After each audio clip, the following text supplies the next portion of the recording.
Battlefield 2042 may be fixing one of the biggest problems with the game: vehicle balance. It also looks like the next map might actually be a successor to Giants of Karelia, which is sort of a weird choice.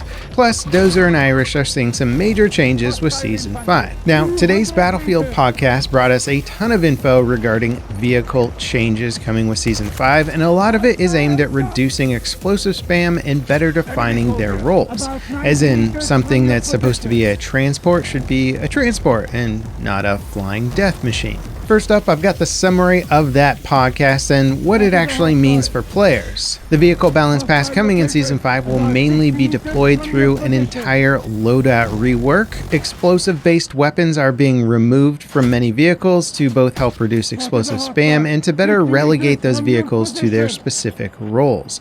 The LATV is seeing a huge change here. You may have seen these vehicles recently sniping you from a faraway hilltop with a giant cannon mounted on top. Well, that should be getting changed as all of its explosive weapons are being removed, and they're even adding on an option for a new anti-air weapon mount. The intent here is for the vehicle to first and foremost be used as a transport vehicle and not a makeshift turret. I personally like the AA weapon upgrade. It could be a nice spawn option if your team is really getting harassed by air and you need a little more juice. The Wildcat, aka the anti-air tank, is also seeing a major upgrade with a new anti-air weapon that's supposed to be extremely powerful. Hopefully this becomes a popular pick again to deal with air threats. The Bolt is getting its glass upgraded to be bulletproof to prevent shooting the driver out of the seat, which I think is a bit of a controversial update, but it's also seeing its weapon switch up, which may redefine its role a bit more as a fast transport rather than a long-range damage dealer. Its incendiary mines are being removed, as is the 30mm cannon. It is getting a 50mm cannon option and an incendiary launcher option and a pulse detection. Not many people were choosing to spawn this vehicle, so we'll see if the update changes that. Now, the devs made no mention of the HE shells on the main battle tanks. Obviously, tanks fire explosive rounds, and that's one of their main purposes, but the HE shells, in my opinion, are one of the worst contributors to the explosive spam in the game, which they're trying to clean up with this Vehicle Balance Pass. It's possible that they're removing or tweaking these HE shells and just didn't mention it, but it is one of my bigger issues with the overall vehicle balance right now, as it just takes so little skill to farm kills with HE shells on battle tanks right now. Now, the new map coming in Season 5 is adding stationary anti-air platforms that players will be able to operate. This is not a new feature for the series. In fact, most Battlefield games have had these, but it will be a first time seeing them in 2042, and if they balance out nicely, they may be further implemented into other maps. A bunch of vehicles are getting thermal optic upgrades, but only for the gunner seats. I think this is a good compromise of adding a feature that some players have been wanting, but not putting it in the most powerful seats of the vehicles. This way, turret gunners might be able to spot better and better defend against sneaky infantry, rather than just using it as a way to pinpoint snipe people from far away. Jets are getting a camera rework to make them feel less floaty, and they're also getting rocket pods as an option to replace their anti-air missiles. This will give pilots the option to spec them more toward ground targets. Personally, I'd really like to see joystick support added to jets. It's another one of those lost features of the franchise, but something that would go a long way to improving the PC experience. Now, overall, they're apparently adding more weapon options to vehicles despite removing a lot of the explosive weapons. The dev said, according to internal testing, it's playing much better and the vehicles feel better suited toward their intended roles. These changes together should hopefully improve the situation a lot. I do think that the transport heli weapons are still a bit too powerful for their intended roles, and I think they even mentioned toying with the idea of removing the grenade launchers, but we'll see about that.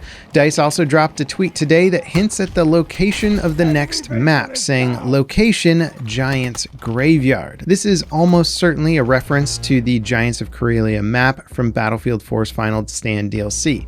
Many players guessed that this map was a possibility for the next map due to the concept art looking very similar to it. I personally didn't think it was going to be based on this map, as Giants was one of the least popular maps from that entire DLC. That said, Giants of Karelia did have a little bit of interesting lore, as it was supposedly where the mech factories were being built that produced the walkers that players got to use in Battlefield 2142, so perhaps that narrative will be continued here. And just because the map is taking inspiration from Giants doesn't mean that the map layout is going to be the same as the original Giants of Karelia, which was generally a difficult to navigate mountainous style map where vehicles tended to dominate. Now last week they also detailed some substantial changes coming to Dozer and Irish. Dozer will be able to deploy his ballistic shield while ziplining. He'll also be able to strafe, rotate, and pitch more quickly. His shield bash animation has also been cleaned up, and his weapon swap times with the shield has been sped up as well. And while these are pretty substantial buffs, DICE are also nerfing his bullet reflection mechanic. Currently, if you shoot a Dozer shield head on, the bullets bounce back pretty directly at you. In Season 5, they're increasing the bullet deviation on that reflection. This means that you'll be less likely to get hit directly when shooting at his shield in most situations. Now, as for Irish, I think Irish mains are going to be a little upset with this nerf incoming. His APS countermeasure turret is getting a pretty big downgrade. Once it shoots down a target, there will be a 5-second window where it will continue to intercept additional projectiles.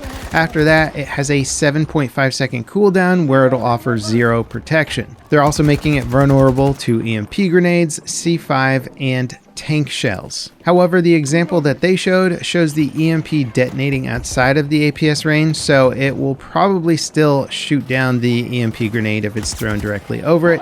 Now, to make it clear when the APS is active versus on cooldown, DICE are adding in new lights that are green when it's active and flashing red when in cooldown. They're also updating the sound effects to communicate its state as well. Personally, I think this will be an interesting change in that it kind of makes sense. Overwhelming fire should defeat one in my opinion, and it does seem kind of weird that it has infinite countermeasures basically for such a tiny device. I'd be curious if deploying one behind another will allow for the first one to activate and then the second one could take over after the first one's on cooldown, but that'll require some in-game testing. Now, DICE also made a lore post today-ish on their website called the Read Report. Honestly, it's a pretty painful read. Clearly, whoever's behind the lore crafting for 2042 has a very detailed idea of what's happening in the world, but it's poorly communicated and mostly just confusing in this post. And while I do want this game to have better lore crafting, this post certainly isn't scratching that itch at all. So you're welcome to read through it and try and make sense of it all, but honestly, it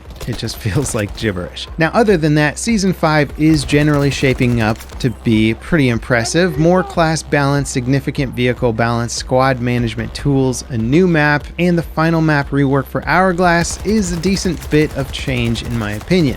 What do you guys think though? Let me know in the comments, and up next, check out this video detailing some info that we got about the next Battlefield game and what it means for fans. As always, thanks for watching, and I'll see you guys next time. This is Level Cap, signing off.